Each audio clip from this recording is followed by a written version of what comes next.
அன்பு நேயர்களே, இந்த சவுதி அரேபியா சாராய கடை விடயமாக நான் பார்ட் 1ல முடிக்கலாமாடா, முடியலப்பா, மன்னிச்சுக்கொள்ளுங்க. பார்ட் 2 வந்திருக்கு. இது முதலாக ஒரு கண்டனமும் வந்திருக்கு. இஸ்லாமிய உலகின் நம்பகமான தலைவர் என்ற அதன் பிம்பத்துக்கு முரணாக இருப்பதால் ராஜ்யம் எந்த ஒரு சாத்தியமான மதுபான சட்டபூர்வமாக்கும் விஷயத்திலும் கவனமாக இருக்க வேண்டும் என்று ஜெர்மன் சிந்தனை குழுவான கர்போ ஒரு செபஸ்டியன் சன் கூறினார். பார்த்தீங்களா, ஒரு கிறிஸ்தவர் ஜேர்மன்ல இருந்து சிந்தனை குழுவான ஒரு கிறிஸ்தவர் சொல்றார், நீங்க ஃபுல்லா இஸ்லாமிய இதை விட்டு விலகுறீங்க. பாத்தீங்களா, எங்க இருக்கு உலகம்?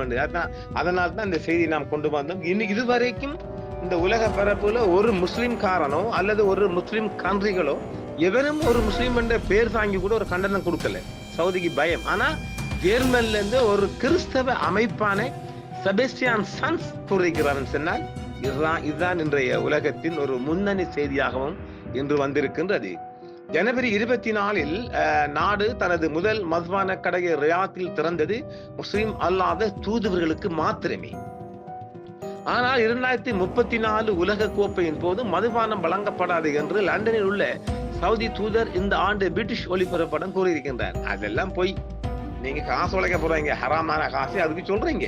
இஸ்லாமிய உலகில முதல் என்னதான் இஸ்லாமிய உலகம் ஒரு நம்பகமான தலைவர் என்றும் அதன் பிம்பத்துக்கு முரணாக இருப்பதால் ராஜ்யம் எந்த ஒரு சாத்தியமான அவ்வளவு கருத்து பாருங்க. அது இதே நேரத்துல வளைகுடாவில சவுதி அரேபியா மற்றும் குவைத் மட்டுமே இன்னும் மதுவை தடை செய்யும் நாடுகள் பட்டியலில் இருக்கின்றது. அதன் தோற்றம் பயமாக இருக்கிறதா, அது மதுவை போல இருக்கிறது என்று. அதாவது இந்த மதுவை பார்த்துட்டு ஒரு 18 வயசு சேக்கான இந்த A12 ஷாப்ல குடிச்சிட்டு சொல்றான், அதன் தோற்றம் பயமாக இருக்கு, அது மதுவை போல் இருக்குது என்று 18 வயதான சேகா கூறினார். அவர் தனது முதல் பெயரால் மட்டுமே அடையாளம் காணப்பட வேண்டும் என்று சொல்கின்றாராம் சாராயத்தை பத்தி. பியர் என்ற வார்த்தை மட்டும் பயமாக இருக்கிறதாம். பியர் என்றாலே எங்களுக்கு பயந்தான், உண்மைதான் அவன் சொல்றது என்று அவள் சிரித்தாளாம். ஆனால் நான் என் பயத்தை விட்டொழித்தேன், இப்ப பயம் போயிடுச்சான். இதுதான் கேஸ். நேர்மையாக சொன்னால் அது புத்துணர்ச்சி கூட்டுகிறான். பாத்தீங்களா, கேம் எங்க வருகுது.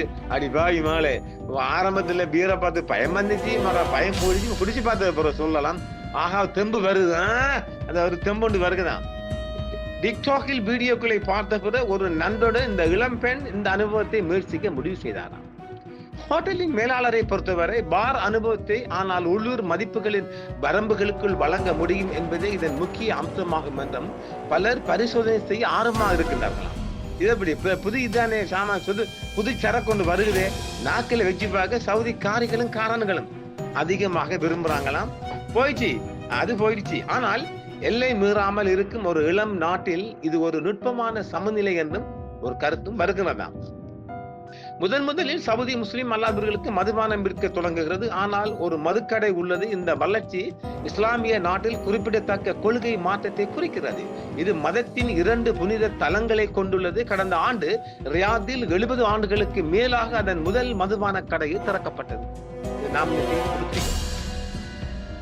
ஒரு அரிய நடவடிக்கையாக சவுதி அரேபியா மது விற்பனை மீதான நீண்டகால கடுமையான கட்டுப்பாடுகளை தளர்த்தி உள்ளது. ஆனால் முஸ்லிம் அல்லாத வெளிநாட்டினரின் தேர்ந்தெடுக்கப்பட்ட குழுவிற்கு மட்டுமே நீங்கள் ஒரு முஸ்லிம் அல்லாதவர்களாகவும் உங்கள் மாத வருமானம் சுமார் $13,300 இருந்தால் மாத்திரம்தான் ரியாதில் உள்ள அந்த நாட்டில் ஒரு மதுபான கடைக்கு நுழைந்து பியர் குடிக்கலாம் என்று ஒரு சட்டத்தை இருக்கான். நல்லா இருக்கு. அவன் 8 பேர் வாங்கலாம் இல்ல. இப்போ இந்த சம்பளம் ஒரு சூப்பர்வைசர் போஸ்ட்ல உள்ள எடுக்கலாம். ஒவ்வொரு கம்பெனிக்குள்ளேயும் எவ்வளவோ நான் முஸ்லீம் இருக்கிறாங்கல்ல, அவன் கையில காசை கொடுத்து சர்டிபிகேட் வாங்கிட்டு அள்ளிட்டு வந்து கொடுப்பான். அது சின்ன விஷயங்க. அதாவது இது நேரடியாக செய்யாம நான் முஸ்லீம் ஊடாக முஸ்லீம் கிடைக்குது, அவ்வளவுதான். இதுல ஒரு பெரிய மாற்றமே கிடையாங்க. அது காலப்போக்கு நாங்க ஏற்கனவே பார்ட் 1ல சொன்ன போல 3:30 மாறும். இந்த ஆண்டுக்குள்ளே இந்த 26ஆம் ஆண்டு 30 கடையாக மாறும். அது பழைய, அதாவது நபி அவர்கள் வருவதற்கு முந்திருந்த காலமான சவுதி அரேபியா மாறப்போ சல்மான், நீ நாட்டை குடிச்சுவர் ஆக்கிடா பாவி, நாசமா போவான். குர்ஆனிய போதனையின்படி பல முஸ்லிம்கள் ஒன்றாக மதுவை தவிர்க்கும் இஸ்லாமிய நாட்டில் இந்த வளர்ச்சி ஒரு குறிப்பிடத்தக்க கொள்கை மாற்றத்தை குறிக்கிறது. இது இஸ்லாத்தின் 2 புனித தலங்களுக்கும் தாயகமாகும். இருப்பினும் சமீபத்திய ஆண்டுகளில் பெண்கள் வாகனம் ஓட்டுவதை தடை செய்வது போன்ற பல உறுதியான விதிகளை ராஜ்யம் நீக்கியுள்ளது. இப்ப அது என்ன இருக்கு லேடிஸ் டிரைவிங் பண்ண உங்களுக்கு என்னடா பிரச்சனை கொடுங்கலண்டா அதெல்லாம் ஒரு பிரச்சனையாடா. சவுதி அரேபியா பட்டத்து இளவரசரின் லட்சிய மிஷன் 2030 திட்டத்தின் ஒரு பகுதியாக சர்வதேச வணிகத்திற்கான மையமாக தன்னை வடிவமைத்துக் கொள்ள தொடங்கியுள்ள நிலையில் சமீபத்திய கொள்கை மாற்றம் வந்துள்ளது. இவர் இந்த 2030 நோக்கி டூரிஸ்ட்களை வரவழைக்கணும். அவங்க எல்லா தலங்களுக்கு இப்ப பாருங்க, இந்த புனித தலம், இந்த 2 புனித தலம் தவிர இன்னும் பல புனித தலம் இருக்கு இல்லையா, அங்கெல்லாம் இவங்க சாராயம் பேரோட போகலாமா. இதுதான் பிரச்சனை. மதுபானம் வாங்க வெளிநாட்டினர் கடைகளில் உள்ள வருமானத்தை நிரூபிக்க சம்பள சான்றிதழை காட்ட வேண்டும் என்று ப்ளூ பேக் தெரிவித்துள்ளது. தற்போது சவுதி அரேபியாவில் சராசரி மாத சம்பளம் என்பது $2750. இதான் ஒரு சராசரி ஒருவரின் சம்பளம். ஆனா அவங்க எவ்வளவு கேக்குறாங்க? அவங்க கேட்கறது $1300 கேட்கறாங்க. விஐபி அப்ப அது இந்த விஐபி லெவல பாக்குறாங்களா? அடே என்ன கிடைக்கணும், என்ன விஐபி என்ன ஜிஜிபி இல்லைன்னா குடிக்க போறாண்டா. தலைநகரின் ராஜதந்திர காலாண்டில் அமைந்துள்ள இந்த மதுபான கடை 70 ஆண்டுகளுக்கு மேலாக ஜனவரி 2024 திறக்கப்பட்டது. இது வெளிநாட்டு ராஜதந்திரிகள் மற்றும் தொழில் முனைவோர் மற்றும் பெரிய முதலீட்டாளர்கள் போன்ற பிரீமியம் ரெசிடென்சி வைட், அதாவது நிரந்தர, அதாவது அவங்கள விசா தானே, விசாண்டா வந்து பெர்மிட் இல்ல, பிரீமியம்ங்குள்ள அவங்கள 10 ஆண்டு 5 ஆண்டால இருக்கிற ரெசிடென்சி பெர்மிட் ஹோல்டர்ஸ் வைத்திருப்பவர்களுக்கு மட்டுமே என்றும், அதுவரை ராஜதந்திர ஊழியர்கள் மற்றும் பிற அதிகாரிகள் சீல் வைக்கப்பட்ட பொட்டலங்களில் மதுபானங்களை இறக்குமதி செய்து வந்தனர். அவங்க பாக்ஸ் ஓப்பன் பாக்ஸ் இறக்கி குடிக்கிறாங்க நாட்டுல இருந்து. கடந்த ஆண்டு மதுபான கடை திறக்கப்பட்ட பிறகு தூதர்கள் மொபைல் செயலி மூலம் இடங்களுக்கு பதிவு செய்ய வேண்டி இருந்தது. அங்கு வெளியுறவு அமைச்சரிடமிருந்து அனுமதி குறியீடு மற்றும் மாதாந்திர கொள்முதல் ஒதுக்கீட்டை பெற்றனர். இப்போது அதிக வருமானம் கொண்ட முஸ்லிம் அல்லாத குடியிருப்பாளர்களும் மதுபானம் வாங்க தகுதி பெற்றவர்கள். ஜெட்டா மற்றும் டமாம் தெஹ்ரானா, ஈரான் தெஹ்ரானால, அதாவது டமாம் தெஹ்ரான் ஆகிய 2 நகரங்களிலும் புதிய மதுபான கடைகள் திறக்கப்பட்டுள்ளது. சவுதி அரேபியாவின் பட்டத்து இளவரசர் முகமது பின் சல்மானின் பொருளாதாரத்தை பன்முகப்படுத்தவும் எண்ணெய் சார்ந்திருப்பதை குறைக்கவும் ஒயில மட்டும் நம்பி இருக்காம சாராயத்தை வியாபாரம் பண்ணி பார்ப்போம் ஆச்சா போச்சுடா குறைக்கவும் மேற்கொள்ளப்பட்ட லட்சிய திட்டத்தின் ஒரு பகுதியாக சுற்றுலா பயணிகளையும் சர்வதேச வணிகங்களையும் ஈர்க்க கட்டுப்பாடுகளை தளர்த்துவதற்கான சமீபத்திய நடவடிக்கையை இது குறிக்கிறது. மேலும் 2034 FIFA, அதாவது இந்த உலக கால்பந்து கோப்பையும் சவுதி அரேபியா நடைபெற இருக்கின்றது. FIFA சவுதி அரேபியா முஸ்லிம் அல்லாத குடியிருப்பாளர்களுக்கு மது விற்பனை செய்ய தொடங்குகிறது. ஆனால் அவர்கள் போதுமான பணக்காரர்கள் இருந்தால் மட்டுமே. அங்க எல்லாமே சவுதிக்காரன் பணக்காரன், அங்க 6-7 இருக்க போறா. வில்லேஜ்ல கொஞ்சம் உண்டு, அவங்க வில்லேஜுக்காரன் சாராயம் குடிக்க வர மாட்டான், அவ்வளவு தூரம் இருந்து. சவுதி அரேபியா முஸ்லிம் அல்லாத வெளிநாட்டுகளுக்கான மது விற்பனை மீதான அதன் கடுமையான கட்டுப்பாடுகளை தளர்த்துகிறது என்றும், ஆனால் அவர்கள் தகுதி பெற போதுமான பணம் சம்பாதித்தில் மட்டுமே என்ற செய்தியால் உலக பரப்பில் இன்றைய செய்தியாகவும் இருக்கின்றது. முஸ்லிம்களை பின்பற்றும் பலர், குறிப்பாக பழமைவாதமாக செயல்படும் பிரிவுகளை சேர்ந்தவர்கள், குர்ஆனில் வகுத்துள்ள கொள்கைகளை பின்பற்றுவதற்காக மது மற்றும் பிற போதைப் பொருட்களை உட்கொள்ள தவிர்க்க. இப்ப இது போதையும் வரும், சாராயம் வந்தால் தூள் எல்லாம் கொக்கைன் எல்லாம் வந்துருங்க, எல்லாம் சின்ன விஷயம். ஆக 1ஆம் நம்பர் நாடாக மாறப்போது கன்றாய் பிடிச்சவர்கள். சவுதி அரேபியாவில் உள்ள மது அல்லாத பீர் பப் A12க்கு வெளியே அமர்ந்திருக்கும் மக்கள் சவுதி அரேபியா முஸ்லிம் அல்லாத குடியிருப்பாளருக்கான மது கட்டுப்பாடுகளை தளர்த்துகிறது. இப்ப சரிதானே, அவங்க குடித்து அடுத்தவங்க குடிப்பாங்க. சவுதி அரேபியாவில் இஸ்லாம் அதிகாரப்பூர்வ மாநிலமாக, அந்த மாநில மதமாக இருப்பதால் ஒரு நாடாக மதம்னு சொல்றாங்க இல்லையா, அதாவது சவுதி அரேபியாவில் இஸ்லாம் அதிகாரப்பூர்வ அரச மதமாக இருப்பதால் குர்ஆனில் கொள்கைகள், அதன் சட்டங்களையும் சமூக கட்டுப்பாடுகளையும் வடிவமைத்துள்ளது. இருப்பினும் சமீபத்திய ஆண்டுகளில் பெண்கள் வாகனம் ஓட்டுவதற்கு நாடு தழுவிய தடை போன்ற பலமும் மாற்றப்பட்டுள்ளது. இப்போது முஸ்லிம் அல்லாத வெளிநாட்டினர் சவுதி அரேபியாவில் மது வாங்க முடியும், ஆனால் அவர்கள் மாதத்திற்கு 50,000 ரியால்கள் அல்லது தோராயமாக 13,300 ரியால் சம்பாதித்தால் மட்டுமே மாற்றத்தை நன்கு அறிந்த வட்டாரங்கள் தெரிவித்தன. இது சவுதி அரேபியா அரசு தகவல் தான். அதாவது 13,300 ரியால் இருந்தால் போதும் என்று சொன்னால், அந்த நான் முஸ்லீம் அந்த 13,300 எடுக்கிற சம்பளக்காரன் ஒரு நான் முஸ்லீம் ஊடாக அந்த கம்பெனியில் உள்ள முழுது பெரும்பாங்களாமா இல்லையா? ஸ்ரீலங்காரன் இருப்பான், பாகிஸ்தான் இருப்பான், இந்தியன் இருப்பான், எல்லாரும் குடிக்கிறவன் தானே, குடிச்சு பாப்பானா இல்லையா? ஏண்டா நீ நாட்டை நாசமாக்குறாய்? சவுதி அரேபியாவில் சராசரி மாத சம்பளம் என்பது 10,250 ரியால், கிட்டத்தட்ட $2,750 என்று சவுதி சட்ட நிறுவனத்தின் அறிக்கை தெரிவிக்கின்றது. சவுதி அரேபியா தனது தலைநகரை சர்வதேச வணிகம் மற்றும் முதலீட்டாளர்களான மிகவும் போட்டித்தன்மை வாய்ந்த மையமாக மாற்ற முயற்சிப்பதாலும் அதன் விஷன் 2030 நோக்கிய திட்டத்தின் ஒரு பகுதியாக அதன் வெளிநாட்டினரின் எண்ணிக்கையை விரிவுபடுத்துவதற்காகவும் டூரிஸ்ட்களை வரவேற்பதற்குமாக இந்த முயற்சி எடுக்கப்பட்டதாகவே சவுதி அரேபியா உத்தியோகபூர்வமாக தெரிவித்திருக்கின்றது. ஆக சவுதி அரேபியாவின் ரியாத்தில் உள்ள ஏற்றுவல் ஹோட்டலில் நவம்பர் 24 இந்த கடந்த மாதம் 24-25 அன்று ஒரு ஊழியர் மதுபானம் அல்லாத பீர் வரைவை ஊற்றுகிறார். அந்த போட்டோவும் வெளியாகிருக்கு உலகம் முழு அந்த பரப்பில். அதாவது இப்ப இந்த ராஜ்யத்துல இது ஒரு மைல்கல்லாக, சவுதி அரேபியால இது ஒரு மைல்கல்லாக பார்க்கப்படுகிறது. ரியாத் குஷ் பங்கரை தொடர்ந்து தெஹ்ரான் ஜெட் அதுல எல்லாம் ஏற்கனவே சொல்லிக்குமே அந்த கடை வந்தாலும் அறிக்கையிடப்பட்ட திட்டம் என்றால் அரங்கோ என்பது 80% சவுதி அரேபியாவின் அரசாங்க நிறுவனம்.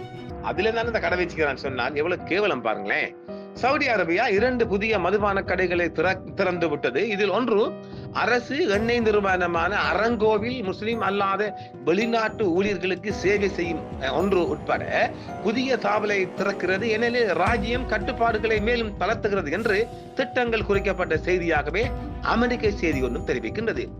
சவுதி அரேபியாவின் கிழக்கு மாகாணமான டமாம் டஹ்ரானில் விற்பனை நிலையங்கள் மற்றும் துறைமுக நகரமான ஜெட்டாவில் ராஜதந்திரிகளுக்கு ஒரு விற்பனை நிலையங்கள் தொடங்குவது நாட்டை திறப்பதற்கான நடைமுறை ஆட்சியாளர் பட்டத்து இளவரசர் முகமது பின் சல்மான் என்ற சனியன் தலைமையிலான முயற்சிகளில்தான் இந்த ஒரு மைல்கல்லாகும் விடயமாக உலக பரப்பில் இன்று அடிபடுகின்ற செய்தி. அரங்கோ வளாகத்தில் கடை திறக்கப்பட்டுள்ளது என்று ஆதாரபூர்வமாக உலகம் முழுவதும் வெளிப்படையான படம் மூலம் காட்டப்படுகின்றது. பல வெளிநாடுகளில் தூதர்கள் உள்ள ஜெட்டா நகரில் முஸ்லிம் அல்லாத தூதர்களுக்காக 3வது மதுபான கடையும் செயல்பாட்டில் இருப்பதாக 2 கடைகளும் 2024 தான் திறக்கப்படுது. 26 ஜனவரி திறக்கப்படுறாங்க என்று எதிர்பார்க்கப்பட்டது. ஆனால் அதற்கு முன்பாகவே திறக்கப்பட்டு விட்டதாம். இது எப்படி இருக்குது? நாசமா போன தனியன்களா? 2 இடங்களில் உள்ள கடைகளுக்கான திட்டங்கள் குறித்த கேள்விகளுக்கு அரசாங்க ஊடக அலுவலகம் உடனடியாக பதிலளிக்கவில்லையா? அவருடைய மீடியா கொடுக்கல. அவை முன்னர் அறிவிக்கப்படவில்லை. அரங்கோ கருத்து தெரிவிக்கல. அவன் என்ன செய்ய அரசாங்கம் தலைவெட்டிடுவானே. இதுகளுக்கு யாராவது உள்நாட்டில் எதிர்ப்பு தெரிவிக்கப்பட்டால் புடி தலைவெட்டிட்டுவான். என்ன அரசுக்கு எதிராக ஆர்ப்பாட்டம் செய்தார், கூட்டம் செய்தார், சட்டத்தை போடுறதானே. இங்க நம்ம ஊர்ல பேங்கர்வாய் சட்டத்துல போடுறானே கண்ட மாதிரி முஷ்பாத்தியா போடுற மாதிரி தான். சில ராஜதந்திரிகளுக்கு மது பதுங்கு குழி என்று அழைக்கப்படும் ராஜதந்திர காலாண்டில் ஒரு சாதாரண கட்டிடத்தில் ரியாத் கடை திறக்கப்பட்ட பிறகு விதிமுறைகளில் அதிகாரப்பூர்வமாக அறிவிக்கப்பட்ட மாற்றம் எதுவும் செய்யப்படவில்லை. சவுதி பிரீமியம் ரெசிடென்சி வைத்திருப்பது, அதாவது இந்த பிரீமியம் ரெசிடென்சி ஹோல்டர்களுக்கு முஸ்லிம் அல்லாதவர்களை உள்ளடக்கியதாக ரியாத் கடையின் வாடிக்கையாளர் தளம் சமீபத்தில் விரிவுபடுத்தப்பட்டது என்றும் செய்தி தெரிவிக்கப்படுகிறது. ரியாத் கடைக்கு முன்பு மதுபானம் பெரும்பாலும் ராஜதந்திர அஞ்சல் கருப்பு சந்தை அல்லது வீட்டு மதுபானம் மூலம் மட்டுமே கிடைத்தது. அதாவது களவுல எல்லாம் கிடைக்குதுங்க. குவைத், சவுதி போன்ற நாடுகள்ல அன்றைக்கு நாம சவுதியில ஒரு தந்தமே கள்ளச்சாரம் குடிச்சு செத்து போனான் இந்தியன் கூடுதலா. அப்ப அவன் கள்ளச்சாரம் குடிக்கிறவன் அவனுக்கு கிடைக்கிற காசுல எப்படி குடிப்பான்? எப்ப தமிழ்நாடு மாதிரி மாறிடும், அவ்வளவுதான். சவுதி தமிழ்நாடு மாதிரி மாறும், அவ்வளவுதான். 2017ஆம் ஆண்டில் பெண்கள் வாகன ஓட்ட அனுமதிப்பது, பொது இடங்களில் ஆண்களையும் பெண்களையும் பிரித்து வைப்பதற்கான விதிமுறைகளை தளர்த்துவது மற்றும் மத காவல்துறையின் அதிகாரத்தை கணிசமாக குறைப்பது ஆகியவை பிற சீர்திருத்தங்கள் அடங்கும். எல்லாமே லூஸ் ஆக்குறானா? நிறைய சட்டங்களை லூஸ் ஆக்குறான் இந்த லூசன் சல்மான். தனது பொருளாதாரத்தை பன்முகப்படுத்தியும் எண்ணெயை சார்ந்து இருப்பதை குறைக்கவும் ஒரு லட்சிய திட்டத்தின் ஒரு பகுதியாக சுற்றுலா பயணிகளையும் சர்வதேச இன்வெஸ்டர்மார்களையும் கவரும் கட்டுப்பாடுகளை சவுதி அரேபிய ராஜ்யம் சல்மான் சனியன் தளர்த்தி வருகின்றான். மே மாதம் ஒரு ஒயின் பதிவில் தோன்றிய பின்னர் சில சர்வதேச ஊடகங்களால் எடுக்கப்பட்ட ஒரு ஊடக அறிக்கையானது நாடு 2034 கால்பந்து உலக கோப்பையை நடத்த தயாராகும் போது சுற்றுலா அமைப்புகளின் மது விற்பனையை அனுமதிக்க சவுதி அரேபியா திட்டமிட்டதாக கூறப்படுகிறது. இப்ப தெரியுதானே? இப்ப 2034 கால்பந்து பிஃபா வருது தானே, அந்த பிஃபா, அந்த பிஃபா பெடரேஷன் வரவனுக்கெல்லாம் மது தேவைப்படும். இப்ப குடிக்க போறானுங்கெல்லாம் இல்லையா? அதைத்தான் நான் நோக்குறான். வெளிநாட்டு பார்வையாளர்கள் ஈர்க்க டூரிஸ்டுகளையும் வெளிநாட்டுகளை ஈர்க்க உதவும் வகையில் மது மீதான கட்டுப்பாடுகளை தளர்த்த ஏதேனும் திட்டங்கள் உள்ளதா என்று இந்த மாதம் ராய்டர்ஸ் கேட்டதற்கு சவுதி சுற்றுலா அமைச்சர் அஹமது அல் ஹதீப் கூறினார், சில சர்வதேச பயணிகள் சவுதி இடங்களுக்கு செல்லும் போது மதுவை அனுபவிக்க விரும்புகிறார்கள் என்றதை நாங்கள் புரிந்து கொள்கின்றோம். ஆனால் இன்னும் அது மாறவில்லை என்று சொல்றாராம். அதாவது இந்த பார டூரிஸ்டுகள் எங்க போனாலும் அவன் கையோட பீரையும் சாராய போத்தலையும் கொண்டு போய் விரும்புறானா. இதை யாரு சொல்றான்? சவுதி அரேபியா டூரிஸ்ட் மினிஸ்டர் சொல்றான் லண்டன்ல வச்சு. அத மூதேவி இன்னும் என்பது விரைவில் மாறக்கூடுமா என்று அர்த்தமா என்று அழுத்திய போது, இல்ல அது விரிவாக கூறுவது என்றது அதுக்கு எங்களுக்கு நோக்கம் இல்லை, அதை விட்டு விடுங்களேன். இது எப்படி இருக்கு? அதாவது அந்த ரிப்போர்ட்டர் நிரும கேட்பான்ல, இன்னும் என்பது விரைவில் மாறக்கூடும் என்று அர்த்தப்படுமா என்று கேட்ட போதோ அந்த அமைச்சன், அந்த டூரிஸ்ட் அமைச்சன் சொல்றான், அதை எப்படி விரிவாக கூறுவது என்பதை நான் உங்களிடம் விட்டு விடுக்கிறேன். எப்படி நான் ஓப்பனா சொல்ல முடியும்? நாங்க தான் மறைமுகமா செய்றேன் என்று சொல்றான் ஜனியன். ஆக தமிழ்நாடும் சவுதி அரேபியா ஒன்று மாதிரி ஆகி போயிடும். தமிழ்நாட்டுல கண்ட அழுதான். தமிழ்நாட்டுல ஒரு மதுக்கடை வியாபாரம் குறைஞ்சு போச்சு ஒரு பக்கத்து ஊருக்கு மாத்திட்டாங்க.